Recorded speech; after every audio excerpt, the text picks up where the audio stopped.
Sandra here from Creating Spain. Welcome to my channel. Today I wanted to make a video on how to do pop-up cards using Surecuts. It can be done with other software, but obviously that's what I'm using, so the methods may be slightly different if you're using different software. Now, I did have a look on the internet and I couldn't find anything that gave guidance as to how to do this type of card, how to design it in cutting software, doing a print and cut. I just couldn't find it anywhere. So I thought I'd do this and hope that it helps a few people along the way. And if I don't do one for a while, I'll probably be looking at the video myself to remind myself how to do it. But there we go. Right, first things first, on the software, if you go to Surecuts, under Preferences, under Edit, I have my arrow key increment set to 0.2 centimeters. I work in centimeters. I make no apologies for that. It's easier than inches, and that's what I work in. And there is a reason for me having this set to 0.2 centimeters. It means that 5 arrow presses on my keyboard will move something in whatever direction I want 1 centimeter, and that's a nice, easy thing to remember. No problem remembering that, okay? And it's a useful thing. I have my mat size set to A4 because I have an A4 printer. There's no point in it being a different size. I have the square grid on here set to 1 centimeter as well. I have my background print here set at a size that I know will be okay with the print and cut. My registration marks will go in the print lines as they're supposed to. I have the center line marked. Now I've made these lines quite heavy simply so they stand out on the screen here. But this center line isn't a cut line at all. It's a pen line, and I've made it a pen line because I don't want to cut it and I don't want to score it. I just need it there as a guideline, and I wanted it to be pretty obvious that it's there. But it's set so that it divides the card in half. These vertical lines here are grouped together and they are slightly narrower than my printed page. Now the reason for these two is because they are going to form the background pop-up. I want the whole background virtually to stand proud of the wall of the card. And when you cut it out, you'll see what I mean, but it may not be immediately obvious. Now you may have noticed my snap lines there. I've got my snap lines set to come on to various things, and yeah, it just helps with lining up. Now I'm going to move this up so that it's on my center line at the moment, but that's not where it's going to stay. I'm going to right click, arrange, and bring those lines to the front so you can see them. Now if I were to cut those 2 lines there, it would just be slits in the card or the paper and it wouldn't do any good. But if I move them down by 1 centimeter, they start to function. So 1, 2, 3, 4, 5. That's where I'm going to keep those. When I have done the print and cut, I'm going to put a score line between the top of here and here. I'm going to do another score line 1 centimeter down from the top. And I'm going to put a third score line between these bottom pieces here, and that will allow the back wall to pop forward. That creates my very first layer. Now it's a bit simplistic because I haven't put some fancy graphics in there to make it easier for you to be able to follow it, but believe me, if you've got a really nice print in the background, that makes a big difference. These critters here I have just traced using the trace function on automatic, and I've made them into print and cuts. That's all I've done. They came from pixabay.com. They're freely available for free, and it was just put through the trace so that they've got their cut lines and they've got their print. What I did do was I went into the layers and I actually labelled my layers, and you just label it by double clicking on the layer, and then you can call it whatever it is that you want to call it. The reason I did this is because if something goes wrong at some point, it's easier to find the right bit. And that's why I tend to want to actually add names to my layers. Now, I've got this centered to my mat, and I'm going to group this little lot because I don't want anything in that to move. Okay, that's about the last thing I need. If I'm moving this around over here, I don't want my background card moving. So I'm actually going to go to Object Lock, and that has locked everything. I can't do anything with that now, so it's safe. It's always nice to have things safe on the screen as far as I'm concerned. I'm really good at trying to move one thing and moving something else. So let's position our critters. Now the first critter, if it was going to be online, let's put him to the front.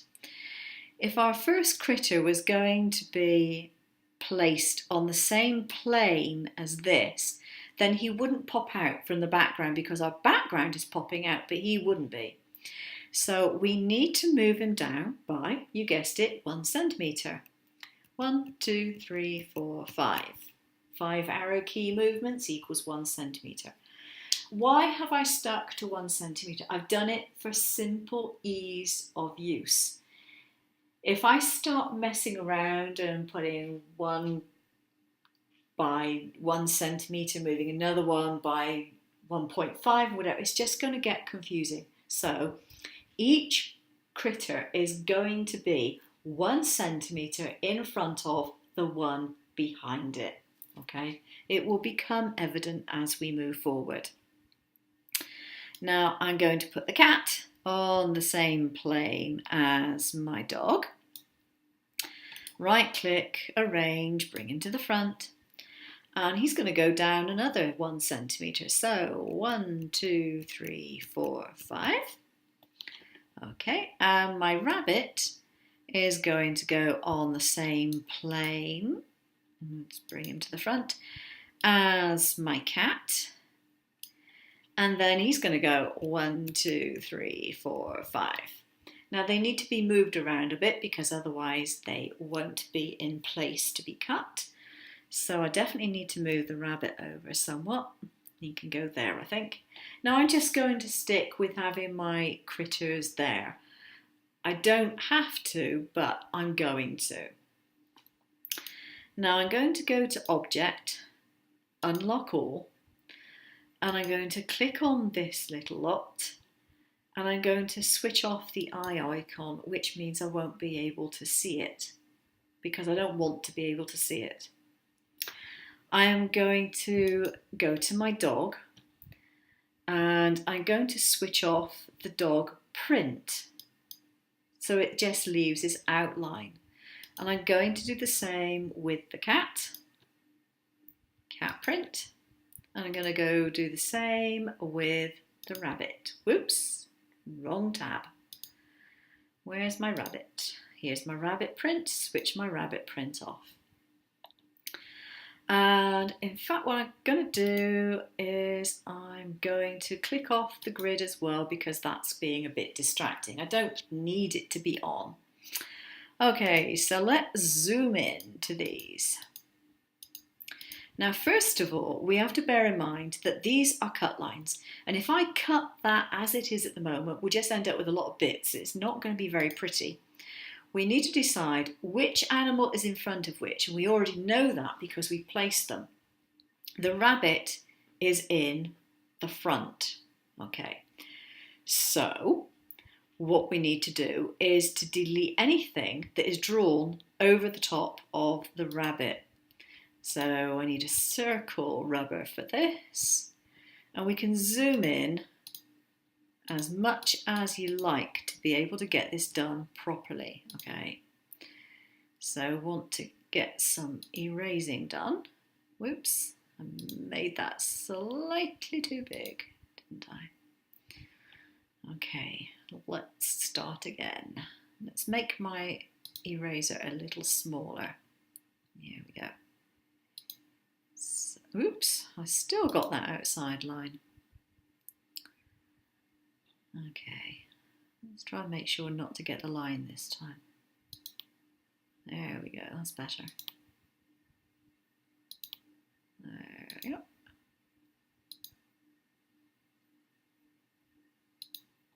Now what you can do is select your rabbit, go to Object and Lock, and then you literally won't be able to rub out any of the rabbit by mistake. Okay, you'll be able to rub out other things, you just won't rub out any of the rabbit. So we can take that out. Obviously I don't want to rub out much of the cat, only the bit which is overlapping the rabbit. So there we go, that's more or less done it. And we can see that our rabbit is pretty much whole. So if we move over, is there anything of the cat that we need to see to? And we can see that there is. The cat is in front of the dog, but we have a cut line here, so we really don't want to do that. I want to go to the rabbit in a second. Hold on. Let's go to View, Fit to Window, zoom back out again. Click on the, of course I can't select the rabbit, I've got to unlock everything now, which is a bit of a pain. Right, now I need to select the cat, zoom in, here we go. And I want to lock the cat, zoom in a bit more, and I want to take the eraser and I want to rub out the bit of the dog which is eating into the cat. So there we go. Okay, Object, unlock all the objects are unlocked. Right, let's go to Fit to Window and see what we have.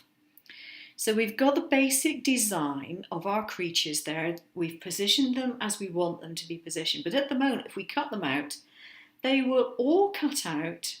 We just have holes in our card, which isn't quite the intention.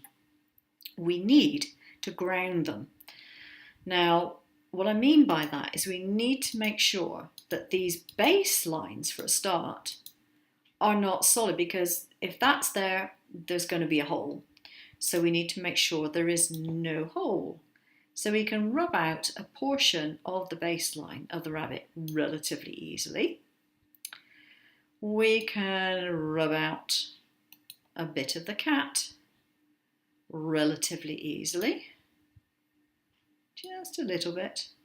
Doesn't have to be a vast amount, just a little bit will do. Okay.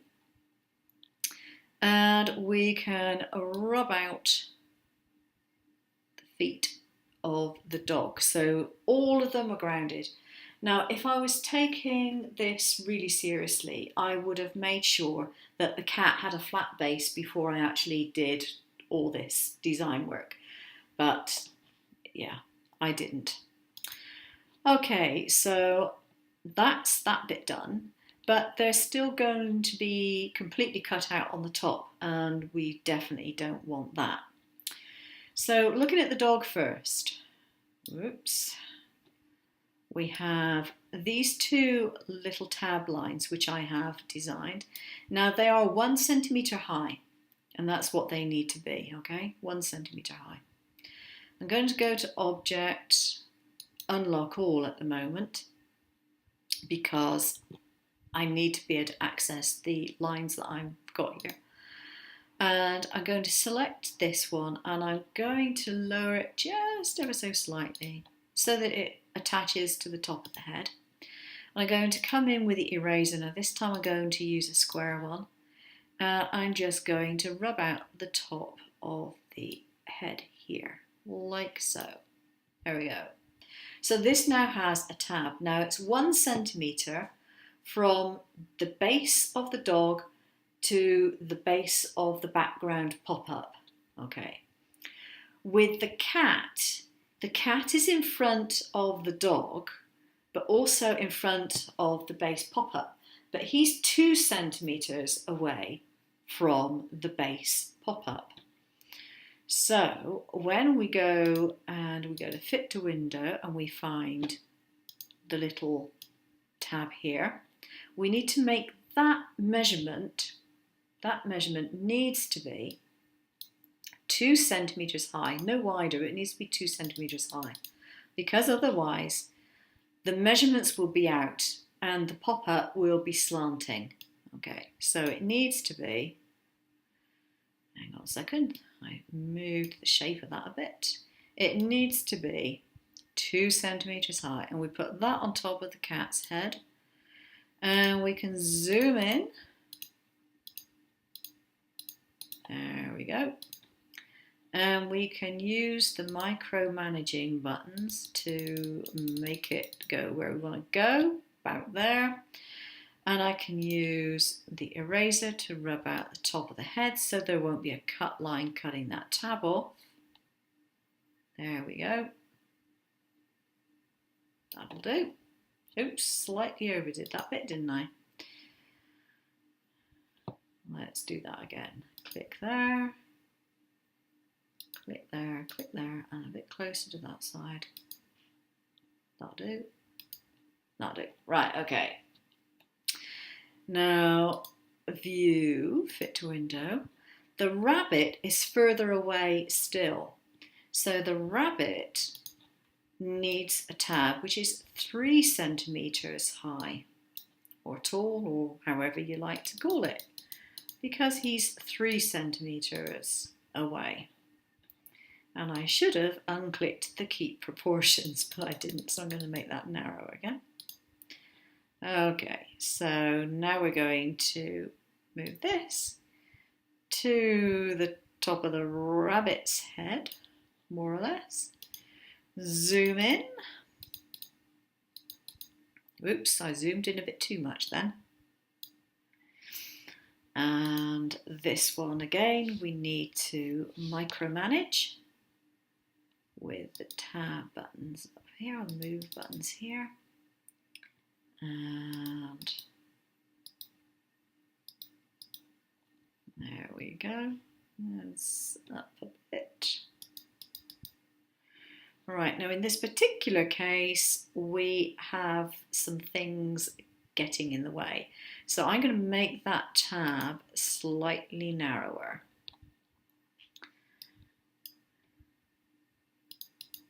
There we go. And move it across. Whoops, moved it a bit too far. Okay. So that is 3 centimeters. And now I take my eraser and erase the bit of the head which is going to join onto the tab. Oops, went over the line again. There we go. That'll do. And view and fit to window. Okay, now we select all and we unlock all and we show all. And there we go. We have everything in place. Our print is in place. And if you go to the preview, you can see the cut lines. Right, these are the cut lines that we have. And you can see that our images are staggered. 1 centimetre in front, 2 centimetres in front, 3 centimetres in front. A 3 centimetre tab, a 2 centimetre tab, a 1 centimetre tab. And this one effectively has a 1 centimetre tab, but we haven't put the score lines in yet. So that is how it is done. We can show the printable and we can switch off the cut lines. And what you may want to do is check that your cut lines are set to cut and not to print, and etc. You know that you've got the right line setting for whatever it is that you're doing. But that is how to actually construct it, and you can use whatever graphics you like to do that. The theory is still the same. You can change that. I mean, you could do anything from dolphins on a background of water to, I don't know, fairies in a night sky. It makes no difference what you're doing. the method of doing it will be the same no matter what. If you want to make life a little easier for yourself when you do it, then when you get your images, just make sure the bases are reasonably flat, because that will make putting your tabs on and your tops are reasonably flat. That will make putting your tabs on relatively simple, and it will make it a bit easier to get a very accurate 90-degree fold in your score lines.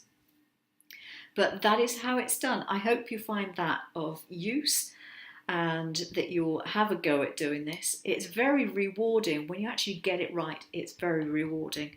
Obviously, these lines would not be like that normally. They're just for show, but the rest of the card is pretty much as it should be. And if you go to preview, you can see that the registration lines are there. One word of caution: if you have print and cut items in your work area here, your registration marks will not be in the right place. If you've finished your design and you still have bits over here but you want to keep them, cut them and paste them onto another page and just save them that way. Because if you have anything like this, for example, if I take this and I copy it and I paste it and I then move it over here, if we look at the preview, my registration lines are now out here. So that's just a word of caution. Okay, thanks for watching. Take care now. Bye bye.